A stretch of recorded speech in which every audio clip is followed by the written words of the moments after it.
బాద్షా ఖుదాకి ప్రతిరూపం కావచ్చుగాక, కానీ ఖుదా ప్రతిరూపమే చట్టానికి అతీతం. అప్పుడు ప్రజలేమనుకుంటారు? చట్టం అనేది అందరికీ సమానంగా వర్తించాలి, అది ప్రజలైనా రాజైనా. మేము శంషుద్దీన్ గారి మాటలతో ఏకీభవిస్తున్నాం. అలాగే చట్టాలన్నింటికీ షెహన్షా అతీతుడని మేము ఒప్పుకుంటున్నాం. నిస్సందేహంగా.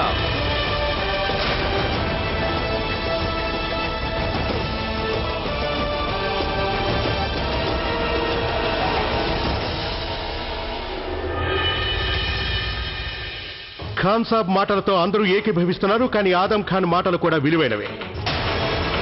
బాద్షాకి చట్టాలు చేయటానికి, వాటిని మార్చడానికి అధికారం ఉంది. అందువల్ల మేము ప్రకటిస్తున్నాం, మేము కూడా ఈ చట్టం పరిధి కిందకి వస్తాం గనక. ఈ చట్టం మాకు కూడా వర్తిస్తుంది గనక దీంట్లో నిషేధాలు మాకు ఉంటాయి. అందువల్ల మేము ఏ చిన్నపిల్లనైనా ఎన్నటికీ పెళ్లి చేసుకోము. జలాలుద్దీన్ మొహమ్మద్ కి జిందాబాద్! జలాలుద్దీన్ మొహమ్మద్ కి జిందాబాద్!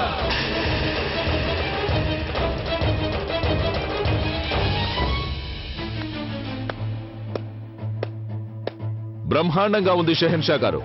తమరే ఒక ఉదాహరణగా నిలిచారు. ఇక మీరు వయసులో చిన్నదైన ఏ ఆడపిల్లని పెళ్లి చేసుకునే నేరానికి పాల్పడరు.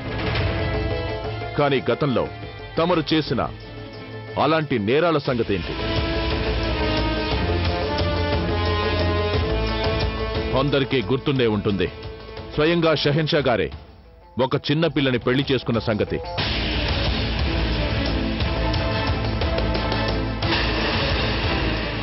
రుకయ్యా బేగంని పెళ్లి చేసుకునే వేళకి షెహన్షా గారి వయస్సు కేవలం 11 సంవత్సరాలు.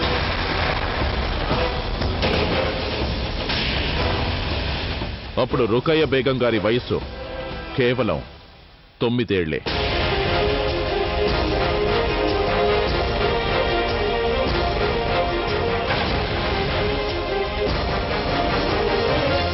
నిజంగా షెహన్షా గారు కూడా ఈ చట్టం పరిధిలోకి వస్తే మరైతే షెహన్షా గారు చేసింది నేరం కాదా?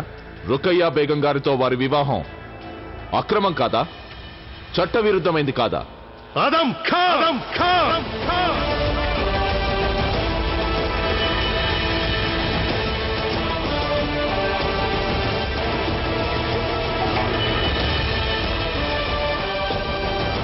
నిజం చేదుగానే ఉంటుంది హుజూర్.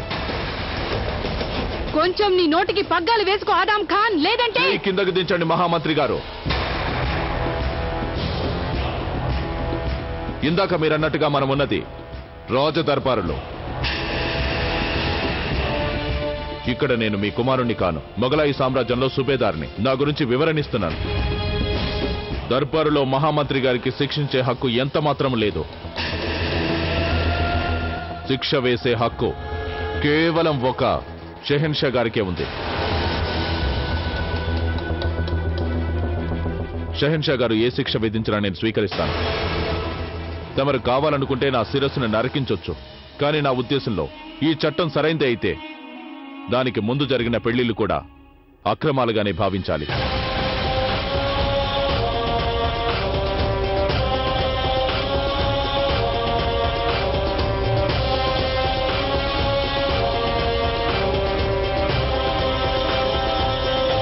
షెహన్షా గనక ఆ పెళ్లికి కట్టుబడి ఉంటానంటే నేను ఈ చట్టానికి అంగీకరించను.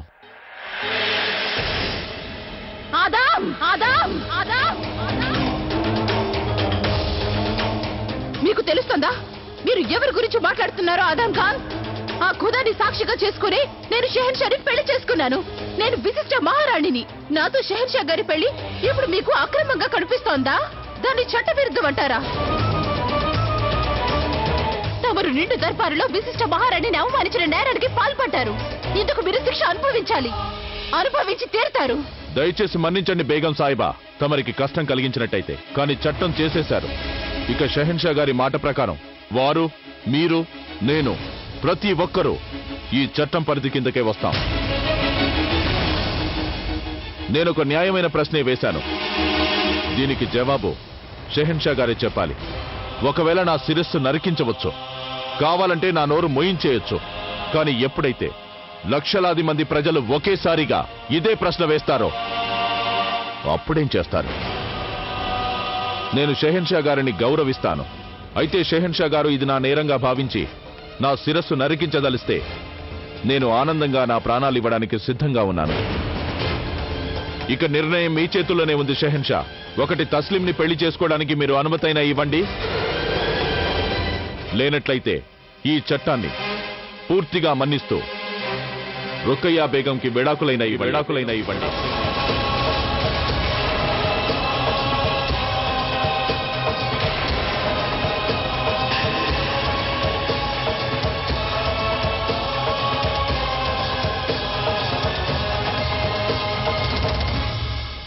షెహన్షా గారి నిర్ణయాన్ని గౌరవిస్తాను. ఇక ఈ సేవకుడికి సెలవిప్పించండి. షెహన్షా గారికి జయము జయము.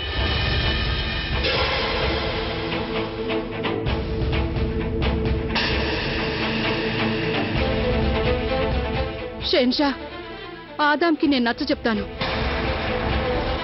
ఈ వ్యవహారంలో నేను తనకి చెప్పాల్సింది చెప్తాను. అలాగే తను తమరి సమక్షంలో నేరం చేసిన దానికి నేను తప్పకుండా శిక్ష విధిస్తాను. తనకు తల్లిగా నేను తమరిని క్షమాపణలు కోరుకుంటున్నాను. నేను బుద్ధి చెప్తాను. నాకు సెలవిప్పించండి.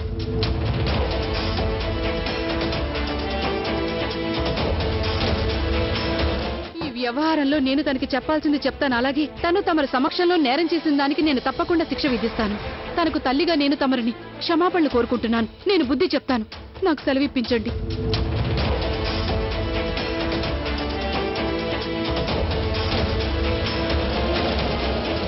ఆదం ఖాన్ చేసిన నేరం క్షమించేంత చిన్నది కాదు జలాల్.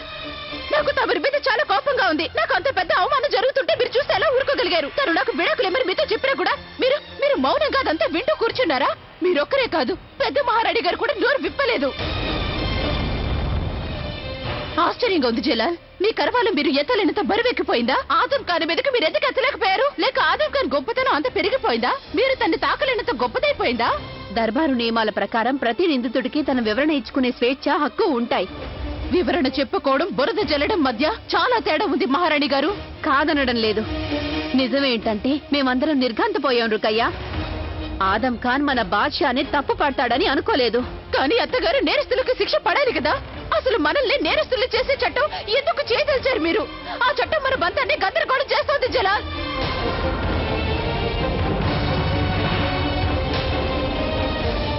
కొంచెం ఓర్పు వహించు రుకయ్య బేగం. క్షమాపణలు కోరుకుంటున్నాను మహారాణి. కానీ నిజానికి నేను మీరు అలా చేస్తారనుకోలేదు. అదే జోధా బేగం విషయంలో అయితే అప్పుడు మీరు మధ్యలో వచ్చి మాట్లాడేవారు. అప్పుడు మీరు దర్బారు నియమాలని కొంచెం కూడా లెక్క చేయరు. రుకయ్య బేగం తమరు చాలు జోధా బేగం. నేను తమరితో అసలు మాట్లాడదలుచుకోలేదు. రుకయ్య, ఓహో, అంటే ఇప్పుడు మీరు నా మాటల్ని కూడా తప్పనుకుంటున్నారా? అది నిన్న కాక మొన్నొచ్చి నీ కొత్త బేగం కోసం. జలాల్, నా ఉద్దేశంలో ఇది కేవలం మీకు నాకు సంబంధించిన విషయం. కానీ చూస్తే ఈ విషయం నాకు జోధా బేగంకి సంబంధించినట్టుగా ఉంది. అంటే తను ఇవాళ అంత గొప్పదైపోయిందా మన ఇద్దరి మధ్య కల్పించుకోవడానికి? రుకయ్య, మేము మీతో మాట్లాడుతున్నప్పుడు మీరు మా వైపు చూడండి. ఈ సంగతి మీకు ఇదివరకే చెప్పాం, ఇప్పుడు మళ్లీ చెప్తున్నాం వినండి. మాకు మీరు విశిష్ట బేగమే కాదు, ప్రియమైన మిత్రురాలు, సలహా ఇవ్వగల స్నేహితురాలు కూడా. మన ఇద్దరికీ మధ్య ఉన్న బంధంలో ఎవరూ జోక్యం చేసుకోలేరు. ఇక ఆదం ఖాన్ సంగతి అంటారా? ఇవాళ తను చేసిన నేరం అన్ని హద్దుల్ని అతిక్రమించడంతో సమానం. అలా అయినట్టయితే మీరు తన్ని జీవి అనుకుంటా ఊరుకున్నారే? ఎందుకంటే అక్కడ మేము ఉన్నది షెహన్షా స్థానంలో రుకయ్య. అక్కడ న్యాయం చేయటం మా కర్తవ్యం. మేం గనక ఒక నిందితుడిపై కరవాలం చూస్తే అది మా గౌరవానికే భంగకరం. నిజానికి అతనంటే మాకెప్పుడూ ఇష్టం లేదు. కానీ తను మా పెద్దమ్మ కొడుకు. మేము ఒకే తల్లిపాలు తాగి పెరిగాం. అందుకే తనని మేము మన్నిస్తూ వచ్చేవాళ్ళం. కానీ ఈసారి మాత్రం తను ఎంతో తెలివిగా మేం చేసిన చట్టాన్ని ఎదిరించి మాట్లాడాడు.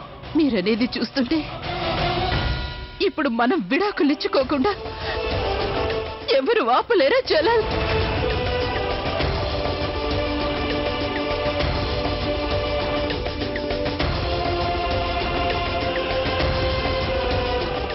సరే, ఒకసారి జోధా బేగం చేసిన ఫిర్యాదు వల్ల విషయం ఇంతవరకు వచ్చింది. రేపు ఇంకో బేగం ఫిర్యాదు చేస్తే విషయం ప్రజల్లోకి వెళ్ళిపోతుంది. కానీ ఈ విషయంలో మీరు ఏం చేయలేరు కదా షెహన్షా. అయితే నేను తప్పకుండా చేస్తాను. ఒక షెహన్షా మీద ఎంత ఒత్తిడి తీసుకొస్తానంటే వారు తమ బేగం ఫిర్యాదుపై తీర్పు చెప్పక తప్పదు. అయితే ఈసారి బేగం చేయనున్న ఫిర్యాదు స్వయంగా షెహన్షా మీదే.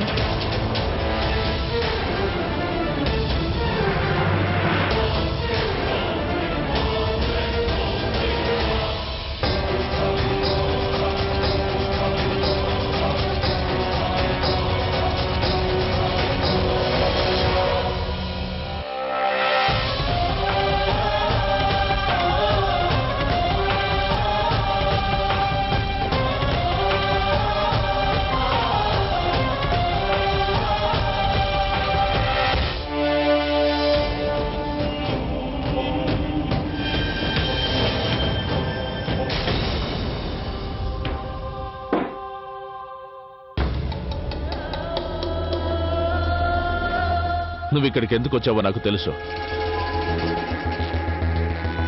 కొట్టమ్మిజాన్, కొట్టు నన్ను. అక్కడ ఎలాగూ నన్ను కొట్టలేకపోయాం, ఇక్కడ కొట్టు. కొట్టమ్మిజాన్, కొట్టు నన్ను. నేను నిన్ను చెంపదెబ్బ కొట్టనాదాం. నేను నీ తలని నరికించేదాన్ని. రుకయ్య బేగం విడాకుల ఆలోచన అసలు నీకెందుకు వచ్చింది? ఒకవేళ ఆలోచన వచ్చినా అది నీ నోటి వెంట ఎలా వచ్చింది? నేను అడుగుతుంది నిన్నే ఆదాం.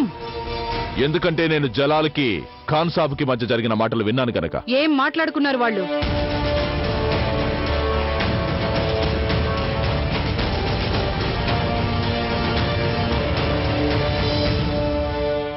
నీ తల వంచుకో ఆదాం. తల వంచమంటున్నానా లేదా?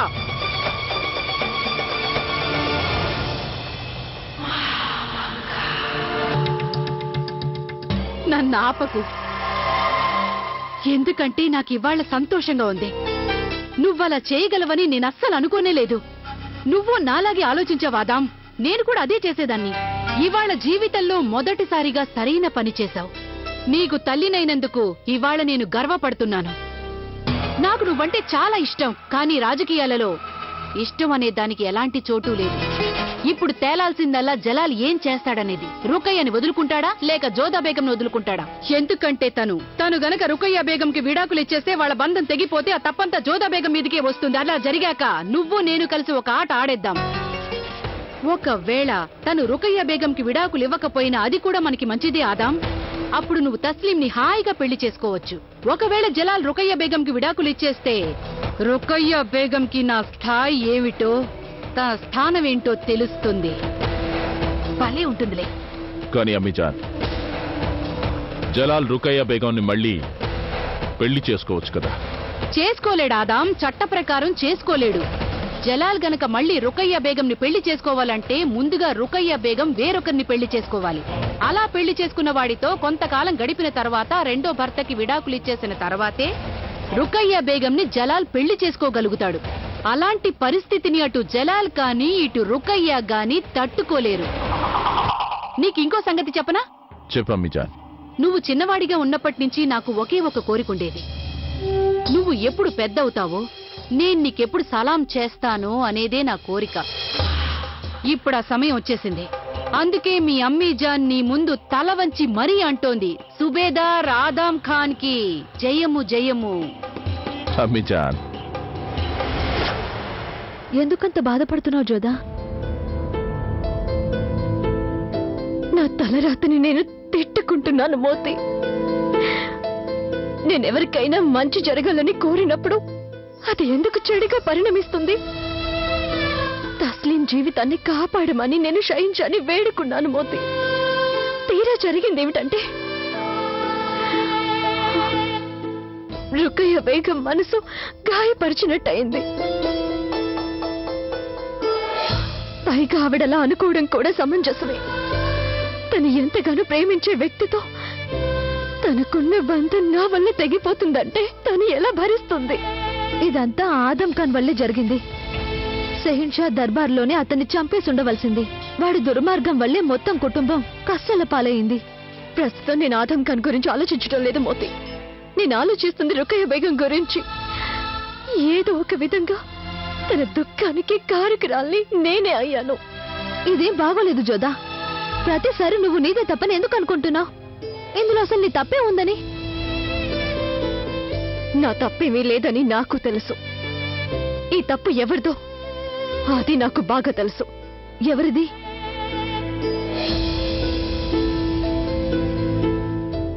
అది తర్వాత చెప్తానులే. ఇక నువ్వు వెళ్ళు మోతి.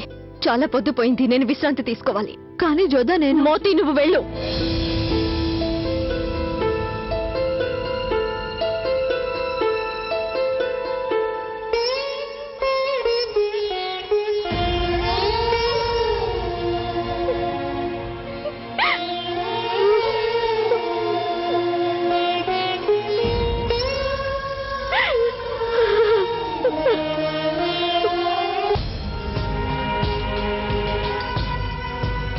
ఈ సమస్య పరిష్కరించడం అంత తేలిక కాదు. ఒకదాని వెంట ఒకటి చిక్కుముళ్ళు పడుతూనే ఉన్నాయి. ముందుగా ఆదం ఖాన్ తస్లీంని పెళ్లి చేసుకునే విషయంలో జోధా బేగం చేసిన ఫిర్యాదు, ఆ తర్వాత చట్టం చేశాక దాన్ని వ్యతిరేకిస్తూ రుకయ్యా బేగం తిరుగుబాటు. ఈ వ్యవహారం రాజకీయాలకి కుటుంబాలకి మధ్య చిక్కుముళ్ళు వేస్తోంది. ఇప్పుడిక మేము ఏం చేయాలో అర్థం కావటం లేదు. ఘోరం హుజూర్, ఘోరం. ఏమైంది? అంత క్షేమమేగా? ప్రస్తుతం క్షేమంగానే ఉన్నారు షెహన్షా. కానీ ఇలా అంటున్నందుకు మన్నించండి. షెహన్షా రుకయ్యా బేగం చాలా కోపంగా ఉన్నారు. ఆవిడ ఎంత కోపంగా ఉన్నారంటే ఇప్పుడు ఆవిడ తమరు తప్ప ఇంకెవరూ శాంతిపరచలేరు. ఆవిడ కోపంతో ఏదైనా అనర్థానికి పాల్పడకముందే తమరు ఎలాగైనా అడ్డుకోవాలి షెహన్షా, ఎలాగైనా అడ్డుకోవాలి. తప్పక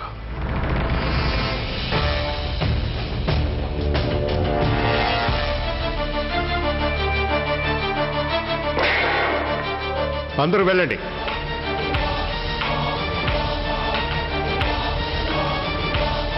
ఇక్కడికి ఎందుకు వచ్చారు మీరు? ముందు మీరు చెప్పండి రుకయ్య, మీ సైనాగారానికి ఇలాంటి దుస్థితి ఎందుకు పట్టించారు మీరు? ఎందుకంటే ఇక నాకు నిద్ర పట్టదు జలాల్. మీకు ఇక్కడ చింతరమంతరగా పడి ఉన్నవే కనిపిస్తున్నాయి, కానీ నా హృదయం కనిపించట్లేదా? అది ముక్కలు ముక్కలు అయిపోయిందే. కొంచెం నిబ్బరించుకో రుకయ్య. ఎలా నిబ్బరించుకోగలను చెప్పండి జలాల్, ఎలా నిబ్బరించుకోగలను? నేను నా సర్వస్వాన్ని పోగొట్టుకోబోతుంటే మీరేమో నన్ను ఇంకా నిబ్బరించుకోమంటున్నారే. తమరు షెహన్షా కదా, తమరు ఏం చెప్పినా చెల్లుతుంది. తమరు జోధా బేగం కోసం చట్టాన్ని తీసుకొచ్చారు. ఆదం ఖానేతో అనేసరికి స్వయంగా మీరు కూడా చట్ట పరిధిలో ఉంటానన్నారు.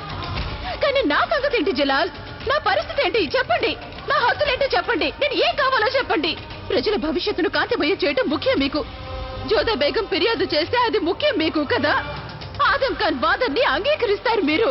మరి నేనేమవ్వాలి జలాల్? చెప్పండి. నేను నా చిన్నతనం నుండి మీ స్నేహితురాలిగా మీ దగ్గరే ఉన్నాను. మీకు భార్యనయ్యాక మీ ప్రతి మంచిలో చెడులో ప్రతి దాంట్లోనూ మీకు తోడుగా నిలబడ్డాను. నేను ఒక రాణినయ్యాక మీకు రాజకీయ వ్యవహారాలలో సలహాలు ఇచ్చాను జలాల్. చివరికి మీరు నాకిచ్చే ప్రతిఫలం ఇదేనా? మన బంధాన్ని ప్రశ్నార్థకం చేస్తారా? లేదు జలాల్, నేను ఇదెంత మాత్రం భరించలేను. అందరికీ విలువిస్తారు కదా మీరు, కానీ నాకు ఎలాంటి విలువ లేదు. రుకయ్య, అలాంటి మాటలతో మీ స్థాయిని మీరు కించపరచుకోకండి. మాకు మీ మీద చాలా నమ్మకం ఉంది. ఒక రాణిగా, స్నేహితురాలిగా మీ నుంచి ఈ షెహన్షా ఎంతో ఆశిస్తున్నాడు. చూడండి, మీరొక్కరే మాకు విశిష్ట రాణి.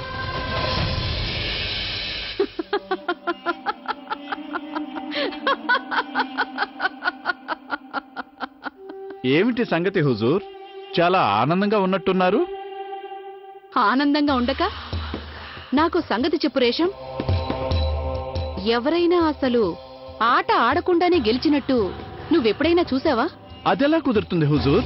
కుదురుతుంది, కుదరాల్సిందే. ప్రస్తుతం అదేగా జరిగింది.